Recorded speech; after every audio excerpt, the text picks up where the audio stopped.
Trufa. La historia de dos hojas. El bosque era grande y estaba densamente poblado de árboles frondosos. Era el mes de noviembre. Normalmente en esa época del año ya hace frío e incluso puede nevar, pero ese noviembre era relativamente templado.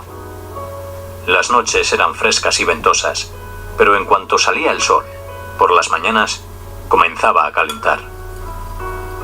Se podía haber pensado que era verano, excepto porque todo el bosque estaba alfombrado de hojas caídas, algunas de color amarillo azafrán, otras rojo vino o color oro, o de varios colores.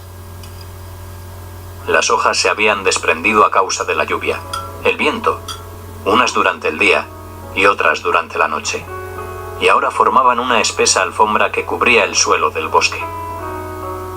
Aunque su savia se había secado, todavía exhalaban un agradable perfume.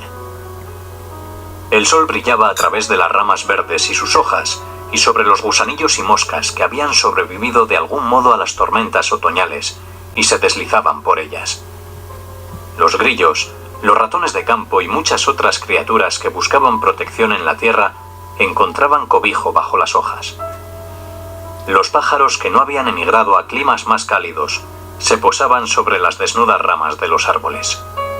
Había gorriones, pajarillos diminutos, pero dotados del valor y la experiencia acumulados a través de miles de generaciones.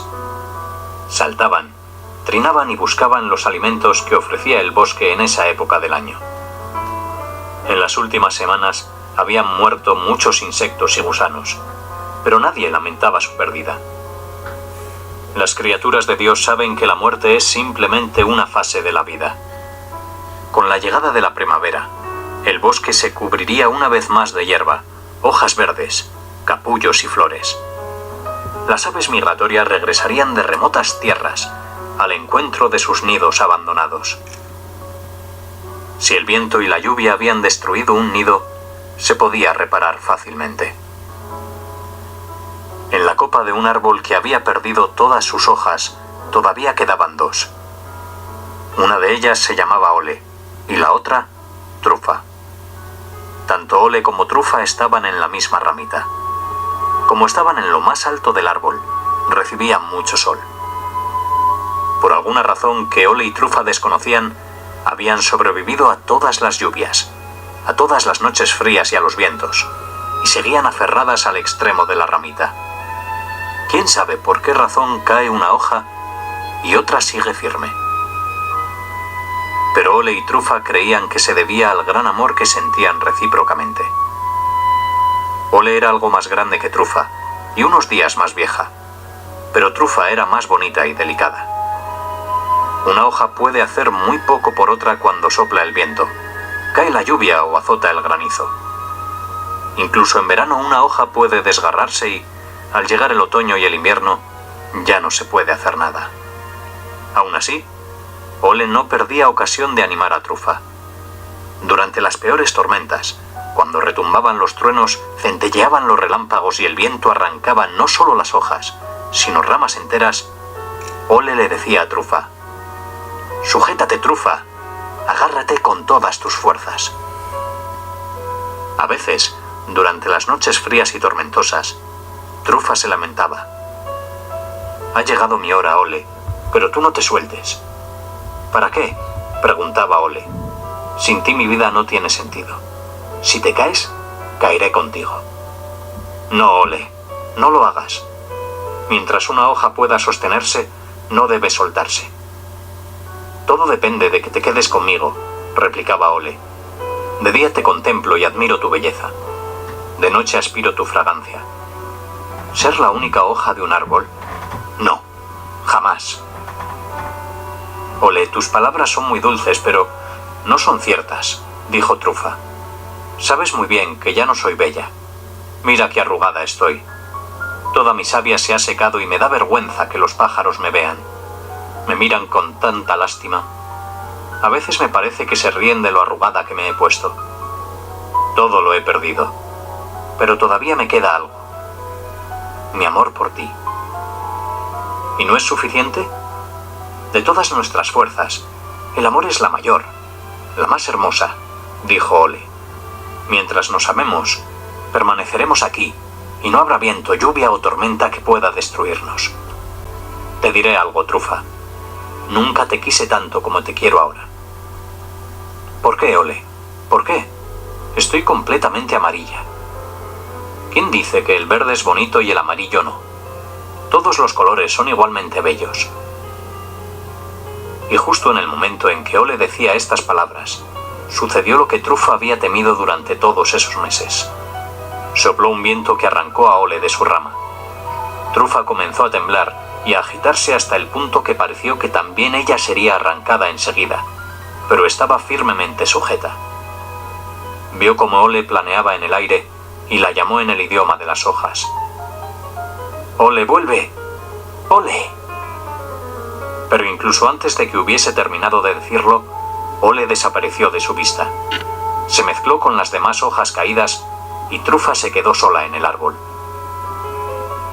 Durante el resto del día, Trufa se las arregló como pudo para soportar su dolor. Pero al hacerse de noche y refrescar, comenzó a caer una lluvia penetrante y se hundió en la desesperación. Por alguna razón, pensó que la culpa de todas las desgracias de las hojas era del árbol, el tronco y sus poderosas ramas. Las hojas caían, pero el tronco permanecía erguido, grueso y firmemente arraigado en la tierra. No había viento, lluvia ni granizo que pudiera derribarlo.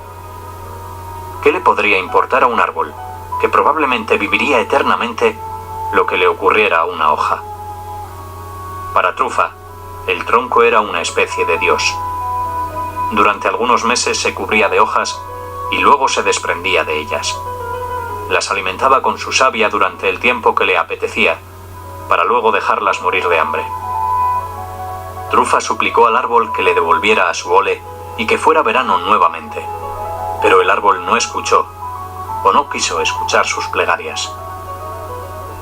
Trufa no pensaba que una noche pudiera ser tan larga como aquella, tan oscura, tan helada. Le hablaba a Ole, esperando una respuesta, pero Ole estaba callada y no dio muestras de su presencia. Trufa le dijo al árbol: «Ya que me has arrebatado a Ole, déjame marchar». Pero el árbol ni siquiera se dio por enterado de este ruego. Después de un rato, Trufa se quedó dormida. No era sueño, sino una extraña languidez. Se despertó y, para su sorpresa, descubrió que ya no colgaba del árbol.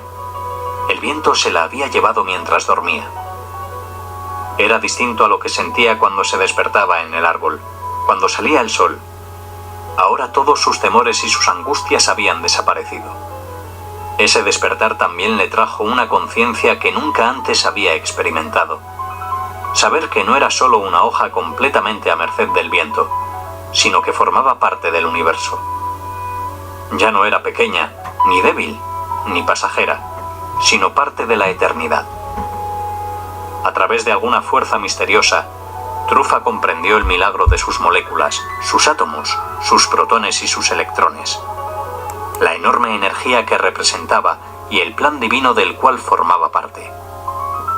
Junto a ella reposaba Ole y se saludaron con un amor del que antes no habían sido conscientes. Ya no era un amor que dependía de la suerte o el capricho, sino un amor tan poderoso y eterno como el propio universo.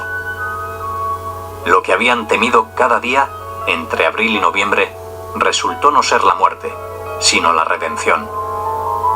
Se levantó una brisa que elevó a Ole y Trufa por los aires, donde flotaron con una alegría solo conocida por quienes se han liberado y han entrado en la eternidad.